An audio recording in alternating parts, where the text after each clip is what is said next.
ఎప్పుడు ఆ అమ్మ మాయలు చేయడం ఆపేస్తుంది? ఆవిడ మహాపతివ్రత కదా. ఆవిడ దగ్గరకి సర్వవ్యాపకమైనటువంటి పరమాత్మ అనే పరమేశ్వరుడి యొక్క సంపర్కాన్ని తీసుకెళ్ళి ఇచ్చారు అంటే, పరమాత్మ సర్వవ్యాపకుడు, అంతటా నిండి ఉన్నవాడు పరమాత్మ, ఆ పరబ్రహ్మము అనే విషయాన్ని తీసుకెళ్తే ఆవిడెవరు? పరబ్రహ్మ మహిషి. పాతివ్రత్యం అనేటటువంటిది వెంటనే ఆవిడలోంచి బయటికి వస్తుంది. వచ్చి అంతటా ఉన్నటువంటి పరమాత్మతో ఆ తల్లి ఐక్యమవుదామనుకున్నప్పుడు ఇక ఈ బుద్ధి లోపల నుంచి వచ్చేటటువంటి ఈ తరంగాలు మిగతావన్నీ కూడా దూరం అయిపోతాయి. కాబట్టి మొట్టమొదట చేయాల్సినటువంటిది ఏమిటి? ఆ మాయ. అది ఎంత గొప్ప మాయ అయ్యా! నిన్ను కొంతమంది మహాలక్ష్మి అని పిలుస్తున్నారమ్మా, నిన్ను కొంతమంది మహాసరస్వతి అని పిలుస్తున్నారమ్మా, కానీ ఇంకొంతమంది వచ్చి నిన్ను మహాగౌరీ అని పిలుస్తున్నారమ్మా. ఇన్ని రకాలుగా వీళ్ళు పిలుస్తున్నప్పటికీ ఇదేది నువ్వు కాదమ్మా. ఈ మూడిటిని దాటి నాలుగోదైనటువంటి పరబ్రహ్మ మహిషివి నువ్వు అని ఎప్పుడు మనిషి తెలుసుకొని వాడేదో పొందాలి అనుకున్నప్పుడు ఇవన్నీ ఉపాసన చేస్తాడు. వాడు ఇవేవీ పొందడం కాదు, నేనుగా ఉండాలి, నా చిదానంద రూప శివోహం శివోహం అనేటటువంటి స్థితిలో ఉండాలి అన్నప్పుడు పరబ్రహ్మ మహిషి అయినటువంటి ఆ తల్లిని పరమాత్మతో ఐక్యం చేసే ప్రయత్నం చేస్తాడు. అదే మనం ప్రతి సంవత్సరము ఏదున్నా శ్రీరామనవమి అంటే కళ్యాణాలు చేస్తూ ఉంటాం. లేదు శివరాత్రి రాగానే రాత్రిపూట పరమేశ్వరుడికి కళ్యాణాలు చేస్తూ ఉంటాం. ఈ కళ్యాణాలన్నీ ఎందుకండి అంటే సంకేతంగా ఈ బుద్ధిని సర్వవ్యాపకమైనటువంటి పరమాత్మలో లయం చెయ్యరా, దానికోసం మాత్రమే నీకు ఈ అవకాశాన్ని ఇచ్చింది. మానవ శరీరంతో మాత్రమే ఇది నువ్వు చేయగలవు. జంతువునాం నరజన్మ దుర్లభం అత పుంస్త్వం. నీకు ఈ నరజన్మ రావడం అనేది దుర్లభం రా. అందులోనూ చాలా విశేషమైనటువంటి స్వరూపాలన్నీ పొందగలగడం చాలా కష్టము. కాబట్టి నువ్వు ఈ నరజన్మ వచ్చినందుకు సార్థకత ఏమిటి అంటే ఈ మాయని దాటడానికి అవసరమైనటువంటి విజ్ఞాన గుళికల్ని నీ బుద్ధిలో వేసుకోవడానికి అవకాశం ఉంది. ఆ విజ్ఞాన గుళిక బుద్ధికి తాకినంత మాత్రానే నువ్వు పరమాత్మ ఒకటి అనేటటువంటి ఆ స్వస్థితి, నీ స్వస్థితి ఏదైతే ఉందో అది నువ్వు అయిపోతావు అని చెప్తున్నారు. అది చెప్పడం కోసం ఇప్పుడు చెప్తోంది మొత్తం మొదటి శ్లోకం మీకు అర్థం కావడానికి అవసరమైనటువంటి ఉపోద్ఘాతం. విశ్వం దర్పణ దృశ్యమాన నగరీ తుల్యం. ఇది నేను చెప్పాలనుకోండమ్మా, ఇది మీకు అర్థం కావడం కోసం ముందు నేను చెప్తున్నటువంటి భూమిక. ఇది చాలా గొప్పదైన సబ్జెక్టు, డ్రైగా ఉంటుంది, ఆనందాన్ని కలిగిస్తుంది. అనుభవిస్తే ఆనందమే ఇది, దీన్ని మించినటువంటి ఆనందం ఇంకొకటి లేదు. అనుభవించకపోతే ఇది కలిగించేటటువంటి మాయ ఇంకొకటి కలిగించదు. ఇక్కడే తేలిపోతుంది మనం మాయకి బద్ధులమవుతున్నామా, ఆనందం వైపు ప్రయాణం చేస్తామా అనేది ఈ స్తోత్రం మనకి చక్కగా తెలియపరుస్తుంది. కాబట్టి ఆ అమ్మవారికి లలితా సహస్రనామాల్లో ఒక నామం ఉంది. ఏమిటి? దక్షిణామూర్తి రూపిణ్యై నమః. వినే ఉంటారు లలితా అమ్మవారి నామాల్లో దక్షిణామూర్తి రూపిణ్యై అని చెప్తున్నారు. ఎందుకయ్యా అంటే నిజ తపఃఫలాభ్యాం. పరమేశ్వరుడు అమ్మకై తపస్సును ఆచరించాడు, అమ్మ పరమేశ్వరుడి కోసం తపస్సు చేసింది. ఈ ఇరువురి తపస్సు దేనికయ్యా అంటే ఈ సృష్టి కార్య రచన అంతా కూడా అలా జరిగినట్టుగా మాయలో భ్రమిస్తున్నటువంటి వీళ్ళందరినీ ఒకటైన స్వస్వరూపానికి తీసుకెళ్ళడం కోసమే ఆ పరమాత్మ ఈ బుద్ధి అనేటటువంటివి తపస్సు. ఎందుకు? ఈ బుద్ధి ఎప్పుడు ఆనందం కావాలి, ఆనందం కావాలి, ఆనందం కావాలి అనుకుంటుంది. పరబ్రహ్మ ఎప్పుడు విచ్ఛిన్నం కాకుండా ఉండాలి, ఒకటే అయిన తన స్వస్వరూపంలో ఉండాలి అనుకుంటాడు. ఈ రెండు తపఃఫలితమే మన స్వస్వరూపానుసంధానం. కాబట్టే చక్కగా పరస్పర తపస్సంపత్ఫలాయిత పరస్పరౌ అని చెప్తారు. ఈ ఇరువురు కూడా పరస్పరము అనేటటువంటి ఆ తపస్సు అనేది చెయ్యాలి. ఇప్పుడు మనం చేయాల్సింది ఏమిటయ్యా అంటే నేను ఈ శరీరము, ఈ బుద్ధి అనేటటువంటిది బయట ప్రకృతితోటి సంబంధించింది అనే తపస్సు నుంచి బయటికి తీసుకువెళ్ళి ఈ మాయా అనేటటువంటి దాన్ని తీసుకొని వెళ్ళి ఉల్లాసము అనేటటువంటిది మనస్సుకి కలిగేట్టుగా చెయ్యాలి. ఈ మనస్సుకి ఉల్లాసం కలగాలి అంటే శంకరాచార్యుల వారి యొక్క దక్షిణామూర్తి స్తోత్రాన్ని చదవాలి. దక్షిణామూర్తి స్తోత్రం నాకు అర్థం కాదండి, అప్పుడు సురేశ్వరాచార్యుల వారు ఇచ్చినటువంటి మానసోల్లాస వ్యాఖ్యానాన్ని తీసి చూడాలి. అంటే మనస్సుకి ఉల్లాసాన్ని ఇస్తారు. ఏంటండి ఈ మనస్సు? కొంచెం ఆలోచించండి. ఈ మనస్సు రెండు పనులు చేస్తూ ఉంటుంది.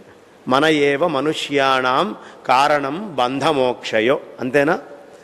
ఏం చేస్తోంది ఈ మనస్సు అంటే, ఒకప్పుడు కత్తెరలాగా కత్తిరిస్తూ ఉంటుంది, ఒకప్పుడు సూదీదారంలాగా కుడుతూ ఉంటుంది. మనస్సు చేసే పని. ఇప్పుడు మీకు ఎవరైనా నచ్చలేదు, మీ గురించి ఏదైనా చెడుగా చెప్పారు, ఏం చేస్తారు? చి పెద్దవా వీడా నాకు అని కత్తిరించి అవతల పడేస్తుంది. ఎవడైనా వచ్చి పొగిడాడు, కాస్త అబ్బా ఇంద్రుడు చంద్రుడు దేవేంద్రుడు అబ్బమ్మ అమ్మ నీ తల్లి నీ చేతి వంట అసలు అమోఘమమ్మ. ఒకవేళ వాడు పొగడకపోయినా పొగిడించుకోనైనా ఆనందపడాలి అని చూస్తాం. ఎందుకు అంటే బంధం కావాలి అని కోరుకుండే వాళ్ళు పొగడతల్ని కోరుకుంటారండి. ఆడవాళ్ళు తనని పొగడాలి పొగడాలి పొగడాలి, ఇది గుర్తించాలి, ఇది పొగడాలని ఎందుకు కోరుకుంటారయ్యా అంటే, బంధము కావాలి, బంధము బలంగా ఉండాలి అనే ఉద్దేశంతో ఎప్పుడూ వాళ్ళు పొగిడించుకుంటూ ఉంటారు. వీడు కూడా పొగిడినంత కాలం బంధానికి గట్టిగా నిలబడి రూఢీగా ఉన్నట్టే. భయానికి పొగిడినా, భక్తితోటి పొగిడినా, ప్రేమతోటి పొగిడినంత కాలము వీడు కూడా బద్ధుడై ఉన్నట్టే. ఈ మనస్సు ఒకప్పుడు కత్తెరలాగా, ఒకప్పుడు సూదీదారంలాగా పనిచేస్తుంది. నచ్చిన వాళ్ళని కుట్టుకుంటూ వెళ్తుంది, నచ్చని వాళ్ళని కత్తిరించి పక్కకి తోసేస్తూ ఉంటుంది. కానీ నువ్వు కుట్టడం అంటే ఏమిటి? ఇట్లా కత్తిరించడం అంటే వేదం. నేతి నేతి నేతి నేతి నేతి అని వేదాన్ని ఆశ్రయించి కత్తిరిస్తూ ఉండు. ఇది కాదు ఇది కాదు ఇది కాదు అని కత్తిరిస్తూ ఉండు. లేదా ఉపనిషత్తుల్ని ఆశ్రయించు, ఇది ఇది ఇది ఇది అని కలుపుకుంటూ వెళ్తూ ఉండు. ఆ పరబ్రహ్మ తత్వాన్ని ఒక్కొక్క దాన్ని లోపలికి తీసుకొస్తూ ఉండు. కత్తిరించి వెళ్ళినా కలుపుకుంటూ వెళ్ళినా నిన్ను, నీ చిత్తాన్ని నిర్మలం చేసి మోక్షం వైపు. ఏమండి, కర్మల్ని ఆచరించినా మోక్షం వస్తుందండి. కర్మల్ని ఆచరిస్తేనే చిత్తశుద్ధి వస్తుంది. చిత్తశుద్ధి ఎవడికి వస్తుందో వాడికి మాత్రమే జ్ఞానం వంట పడుతుంది. అందరూ ఇవి వినలేరు. చిత్తశుద్ధి అనేటటువంటిది చాలా అవసరము. చిత్తశుద్ధి ఉన్నవాడు మాత్రమే మోక్ష సామ్రాజ్యం వైపు అడుగు వేయడానికి అర్హుడవుతాడు. చిత్తశుద్ధి ఎలా వస్తుంది? సత్కర్మాచరణ వల్ల వస్తుంది. కాబట్టి సత్కర్మాచరణ అనేటటువంటిది చెయ్యాలి అంటే ఇందాక చెప్పుకున్నాం, నేను ఈ శరీరం అనే భ్రాంతి ఉండకూడదు. దీన్ని వదిలేయాలి. ఎలా వదిలేయాలయ్యా? వదిలేయటం మామూలుగా వదిలేయటం కాదండి. పాము కుబుసాన్ని వదిలిపెడుతుంది, వదిలిపెట్టి వెళ్ళిపోతుంది. ఈ కుబుసం ఎండిపోయిన దాన్ని ఎవడైనా తొక్కాడు అనుకోండి, పాముకి ఏమైనా నష్టమా? పాము చచ్చిపోతుందా ఏమన్నా? మరి నిన్నటిదాకా ఈ కుబుసం పాము ఒకటే కదా. నిన్నటిదాకా ఒకటే అయినటువంటి పాము కుబుసము ఒక్కసారి వదిలిపెట్టిన తర్వాత ఈ కుబుసానికి జరిగేటటువంటి హాని ఏది, ఎలా పాముని అంటకుండా ఉంటుందో అలా ఈ శరీరాన్ని ఒక్కసారి నాది కాదు అనేటటువంటి స్థితికి వెళ్ళి ఆ ఆత్మస్థితిలో రమిస్తామో, ప్రహ్లాదుడిలాగా హిరణ్యకశిపుడు నీళ్లల్లో వేసిన, అగ్నిలో వేసిన, కొండల మీద నుంచి ఎత్తి కింద పడేసిన, ఏనుగులతోటి తొక్కిచ్చిన, పాములతోటి కాటు వేయించిన ఏమీ కాదు. కారణం ఏమిటయ్యా అంటే, యోగక్షేమం వహామ్యహం సర్వధర్మాన్ పరిత్యజ్య మామేకం శరణం వ్రజ అహం త్వా సర్వపాపేభ్యో మోక్షయిష్యామి మా శుచః. నేను మీ పాపాలన్నిటినీ కూడా అన్నిటినీ దూరం చేస్తాను. ఎప్పుడు? అన్ని ధర్మాలని వదిలిపెట్టి నేనే. ధర్మాన్ని వదిలిపెట్టడం ఏమిటండి? ధర్మాలను వదిలిపెట్టమని చెప్తాడు. ధర్మాన్ని పట్టుకున్నామంటే ప్రవృత్తిని పట్టుకున్నట్టే, అధర్మాన్ని పట్టుకున్నా ప్రవృత్తే. కాబట్టి నివృత్తిని పట్టుకొని ఎవడు ముందరికి వెళ్తాడో వాడి యొక్క ఈ సంచితము ఆగామి ఇవన్నిటినీ కూడా నేను పక్కకి పెట్టి వాడికి ఆ పాపాల నుంచి దూరం చేసి మోక్షాన్ని నేను ఇస్తానయ్యా అని ఆయన మాట ఇచ్చాడు. కాబట్టి ఆ పాము కుబుసాన్ని ఎలా వదిలిపెట్టేసిన తర్వాత నేను అనేటటువంటి భ్రమ లేకుండా ఉంటుందో అలా నేను అనే భ్రమ. మరి నేను అంటే భ్రమ ఎలా రావాలయ్యా? ఇప్పుడు నాకు బాగా దాహం వేస్తోంది, నా ముందర అక్కడ నీళ్లున్నాయి, ఆ నీళ్లు నేను తీసుకొని తాగాలి. తాగితే తప్ప నాకు దాహం తీరదు. అవునా? దాహం ఎప్పుడు తీరుతుందమ్మా? నీళ్లను చూస్తే దాహం తీరుతోందా? తీరదు కదా. నీళ్లను చూసినంత మాత్రాన దాహం తీరుతుందా? నీళ్లు నీళ్లు నీళ్లు అని 10 సార్లు అనండి, దాహం తీరుతుందా? ఆ నీళ్లు తాగి నీళ్లు నేను అభేదమైతే, నాకు నీళ్లకి భేదం లేదు. ఇప్పుడు నేను అనే పదంలో ఆ నీళ్లు ఉన్నాయిగా ఈ శరీరం లోపల. నేను నేను అనే భ్రమలో చెప్తున్నాంగా.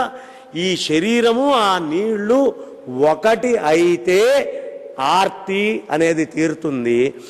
మాయా అనేటటువంటిది వచ్చి ఆ పరబ్రహ్మ వస్తువు నేను వేరు వేరు అనుకుండేటటువంటి వాడు బ్రహ్మ వస్తువుని ఆ నీళ్లు పానం చేసినట్టుగా తాగి నేను అది అభేదము అనే స్థితికి ఎప్పుడు వెళ్తాడో అప్పుడు వాడికి తృప్తి అనేటటువంటిది లభిస్తుంది. వాడి స్వస్థితే ఆనందం, అదే ఆనంద స్థితి. కాబట్టి వదిలిపెట్టేది ఎట్లా వదిలిపెట్టాలండి? పాము కుబుసంలాగా వదిలిపెట్టాలి. నేను అనుకోవాల్సింది ఎలా అనుకోవాలండి? నీళ్లు తాగినప్పుడు నేను అని నువ్వు ఎలా అనుకుంటున్నావో అలా అనుకోవాలి అని మనకి చాలా చక్కగా చెప్తూ ఉన్నారు. ఏమిటయ్యా అంటే, వైశారదీసాతి విశుద్ధ బుద్ధి ధునోతి మాయాం గుణ సంప్రసూత. ఎవడికైతే ఈ బుద్ధి అనేటటువంటిది వాడు చక్కగా శుద్ధం చేసుకోవాలి అనే కోరిక ఉంటుందో, బాగా కడిగినట్టుగా, ధునోతి మామూలుగా కాదు, శుభ్రంగా కడిగినట్టుగా గుణాలన్నిటినీ కూడా కడిగేసి తీస్తాడో వాడు నిజమైనటువంటి ఆత్మస్థితికి వెళ్తాడు. గుణాలన్నిటినీ ఇట్లా కడిగేసేయాలి, ధుననం. అందుకనే ఎవడు బాగా ధుననం చేస్తాడో, అవధూననం చేస్తాడో వాణ్ణి అవధూత అంటాడు.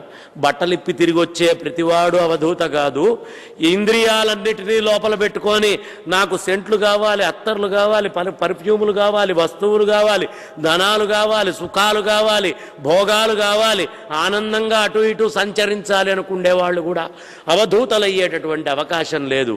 అవధూత ఎవరయ్యా అంటే, ఎవడు లోపల ఉండేటటువంటి అన్నిటినీ శుభ్రం చేస్తాడో, త్రిగుణాలని శుభ్రం చేస్తాడో, ఇక దేంతోటి సంబంధం లేనటువంటి స్వస్థితిలో ఉంటాడో వాణ్ణి అవధూత అని మనం పిలుస్తాం.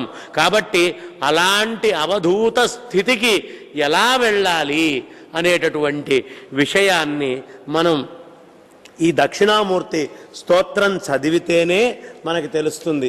లేకపోతే వాళ్ళు దక్షిణామూర్తి స్తోత్రానికి ఈయనే ఎందుకు రాశారండి మానసోల్లాస వ్యాఖ్య అంటే, దక్షిణామూర్తి నిజ తత్వాన్ని ఆయనతోటి వాదన చేసి ఓడిన క్షణమే హృదయంలో పరిపూర్ణంగా గెలుచుకున్నవాడు సురేశ్వరాచార్యులు వారు. అందుకనే దక్షిణాదికి తీసుకొని వచ్చి దక్షిణ పీఠంలో ఆయన్ని అక్కడ కూర్చోబెట్టి ప్రప్రథమమైనటువంటి ఈ దక్షిణానికి సంబంధించిన యజుర్వేద ఆగమ పీఠానికి ఆయన్ని కూర్చోబెట్టినటువంటి పని చేసింది. అక్కడ దక్షిణామూర్తి వ్యాఖ్య రాయాలి, లేదు దక్షిణామూర్తి తత్వం తెలియాలి అంటే అక్కడికి వెళ్తేనే అవుతుంది. శృంగేరికి వెళ్ళినటువంటి వాళ్ళు ఎవరైనా సరే దక్షిణామూర్తిని తెలుసుకుంటారు. అది తెలుసుకున్న వాళ్ళు అక్కడి నుంచి తిరిగి ఎప్పుడు వస్తారయ్యా అంటే, లోకంలో ప్రకృతిలో క్షామము, ఇతరమైనటువంటి ఇబ్బందులు, కష్టాలు, మాయల్లో కొట్టుకుండే వాళ్ళని కాపాడటానికి వస్తారు. దాని పేరేమిటండి? శృంగేరి. ఋష్యశృంగుడు తపస్సు చేసుకున్న చోటు. ఎక్కడో రోమపాదుడికి వర్షాలు పడకపోతే దక్షిణామూర్తి స్థితిలో ఉండి ఏదీ తెలియకుండా ఉన్నటువంటి ఆయన దగ్గరికి వెళ్ళి అక్కడ పెట్టి అక్కడి నుంచి ఆయన్ని తీసుకొని వస్తే కావాల్సినటువంటి వానలు పడ్డాయి. సర్వవ్యాపకమైనటువంటి పరమాత్మ రూపము ధరించి రామచంద్రమూర్తిగా భూమి మీద అవతరించాడు అంటే ఆ ఋష్యశృంగుడు వచ్చి అనుగ్రహించాడు. అంటే ధర్మాన్ని అనుగ్రహించాలి అంటే దక్షిణామూర్తి అక్కడి నుంచి ఇక్కడికి రావాలి. ఎప్పుడైనా రామో విగ్రహవాన్ ధర్మ అంటాం. విగ్రహవానుడైనటువంటి ఆ రాముడు, ధర్మస్వరూపుడైనటువంటి ధర్మ విగ్రహరూపుడైనటువంటి ఆ రామచంద్రమూర్తి, ఆ మర్యాదా పురుషోత్తముడు మనందరికీ వచ్చాడు అంటే, విగ్రహవాన్ ధర్మ అనేది లభించింది అంటే దక్షిణంలో ఉండే దక్షిణామూర్తి స్వరూపుడైనటువంటి ఋష్యశృంగుడు వచ్చి యజ్ఞం చేశాడు కాబట్టి ధర్మానికి గ్లాని కలిగితే ఆ ధర్మానికి ఒక రూపం ఇవ్వాలి అంటే దక్షిణామూర్తి అక్కడ శృంగగిరి నుంచి ఇక్కడికి జగద్గురువులు రావాలి.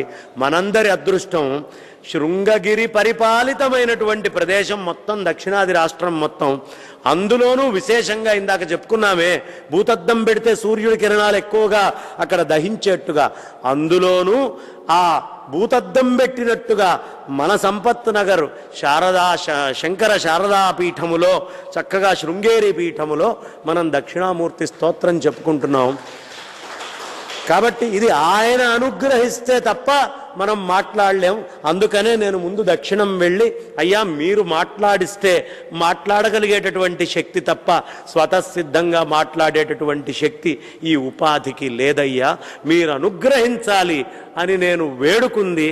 ఆ వేడుకున్నందుకు ఆయన ఇచ్చినటువంటి వరం వల్ల మాత్రమే ఇప్పుడు నేను మీకు మొత్తము చెప్పగలుగుతూ ఉన్నాను, ఏదైనా 4 మాటలు మాట్లాడగలుగుతూ ఉన్నాను అనే విషయాన్ని చెబుతూ మనకి తెలియాల్సింది ఏమిటి అంటే ముందు మనందరం తెలుసుకోవాల్సింది నీళ్లు అనేటటువంటిది తెలియాలి. నీళ్లు అనేది మనకు తెలిసిందనుకోండి, ఇక పేణం కానివ్వండి, బుద్బుధం కానివ్వండి, తరంగం కానివ్వండి, జలపాతం కానివ్వండి, సుడిగుండాలు ఏవైనా మీరు తీసుకోండి, ఇవన్నీ కూడా మనకి తెలుస్తాయి. నీళ్లు తెలిస్తే ఇవి తెలుస్తాయి. నీళ్లు లేకపోతే జలపాతం ఉండే అవకాశం ఉందా? నీళ్లు లేకపోతే బుడగ ఉండే అవకాశం ఉందా? నీళ్లు లేకపోతే అల వచ్చే అవకాశం ఉందా? నీళ్లు లేకపోతే ఫేనము అనేటటువంటి సముద్రం మీద నురగ వచ్చేటటువంటి అవకాశం ఉందా? నీళ్లు లేకపోతే మంచుగడ్డ అనేటటువంటిది తెలిసే అవకాశం ఉందా? నీళ్లు లేకపోతే మనకి మిగతా ఏవీ తెలియవు. ఏ ఒక్క వస్తువు తెలియడం వల్ల మిగతా అన్నీ మనకి తెలుస్తాయో ఆ ఒక్క వస్తువుని తెలుసుకునేటటువంటి ప్రయత్నము మన స్వస్వరూపమే. దానిని మనం అనుభవించేటటువంటి ప్రయత్నము ఈ దక్షిణామూర్తి స్తోత్రం ద్వారా మనం చేయబోతున్నాం. ఇప్పుడు నీళ్లు తెలిస్తే ఏమండి బుడగ తెలిసినట్టు కాదా? నీళ్లు తెలిస్తే బుడగ తెలిసినట్ట తెలియనట్ట?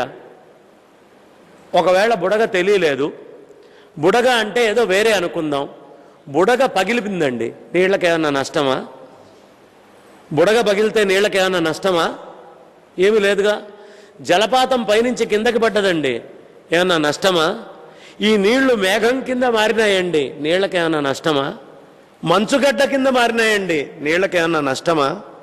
ఏది తెలియడం వల్ల నష్టముతో లాభముతో సంబంధం లేనటువంటి స్థితి ఉంటుందో అది తెలుసుకోవాలి. అది ఈ బ్రహ్మాండమంతా కూడా ఆ వస్తువు గురించి తెలియకే ప్రతివాడు ఉరుకుతున్నాడు, ఉరకలేస్తున్నాడు, ఎగురుతున్నాడు, పరిగెడుతున్నాడు.